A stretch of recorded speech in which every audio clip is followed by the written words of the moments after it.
ये अभियुक्त जिसका नाम वसीम उर्फ जॉन मॉडल है, ये खान आलमपुरा का निवासी है और थाना जनकपुरी का हिस्ट्री शीटर भी है। थाना मंडी में पिछले साल 2 अगस्त के दिन इसके द्वारा एक घटना कारित की गई थी मर्डर की, जिसमें ये जेल में निवृत्त था। उसकी कोर्ट में सुनवाई भी चल रही थी और इस वर्ष 3 जून 2024 को जब ये सुनवाई पर आया था कोर्ट में, तो जो सिपाही के साथ था उसका हाथ छटक कर ये वहाँ से पुलिस कस्टडी से भाग गया था। और 3 जून के बाद से ही इस पे जो हमने विशेष टीम इसमें गठित कर रखी थी, जो इसके जो मूवमेंट्स हैं वो ट्रैक करने की कोशिश कर रही थी। मामले की गंभीरता को देखकर इसमें एसएसपी सर द्वारा इसमें 25,000 रुपये का इनाम, जिसको बढ़ा के डीआई सर ने 50,000 रुपये का इनाम किया था इस पर। और सर्वेलेंस के माध्यम से और स्क्वाड टीम के योगदान से, जिसमें मुख्य रूप से जो इंस्पेक्टर सदर बाजार हैं सूबे से और सब इंस्पेक्टर प्रमोद रावल हैं, जो हमारी पूरी सर्वेलेंस टीम है, इन सब ने बहुत अच्छा कार्य करते हुए इसको अभी 24 तारीख को उड़ीसा से गिरफ्तार कर लिया है, पुरी जिले से। और इसको हम ट्रांजिट रिमांड पे लेकर आए थे वहाँ पर, और आज इसको हम लोकल कोर्ट जो हमारा सहारनपुर में है उसके सामने हम पेश कर रहे हैं इसको।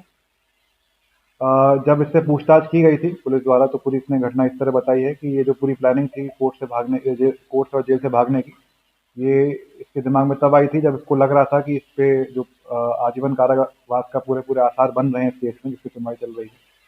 और तभी इसने अपने भाई जो टीपू और एक जीशान जीशान इसका साथी है, जो 2011 में इसको जेल में मिला था। रहने वाला मुख्य रूप से ये कैराना शामली का है।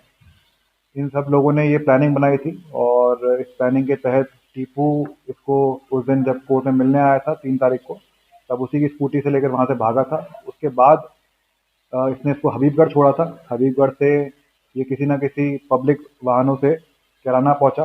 कैराना में करीब ये 17 से 18 दिन रहा और उसको पनाह देने वाला जिशान ही था।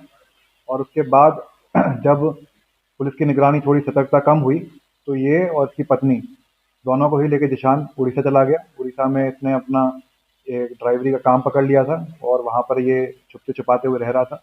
इसने अपने मोबाइल सब चेंज कर दिए थे और किसी भी तरह से इसने अपने जो रिश्तेदार हैं, घर वाले हैं, उनसे सभी संपर्क तोड़ दिए थे।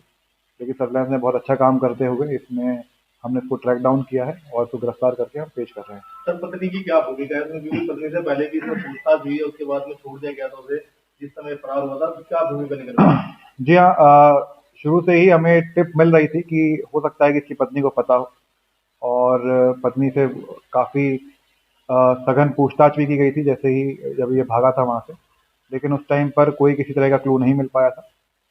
अ, पत्नी को छोड़ना भी एक स्ट्रैटेजी का पार्ट था, जो हमें पूरा भरोसा था कि पत्नी इससे संपर्क ज़रूर करेगी और तब इसका पकड़ना हमारे लिए आसान हो सकता है। उसी स्ट्रैटेजी के तहत उसको छोड़ा गया था।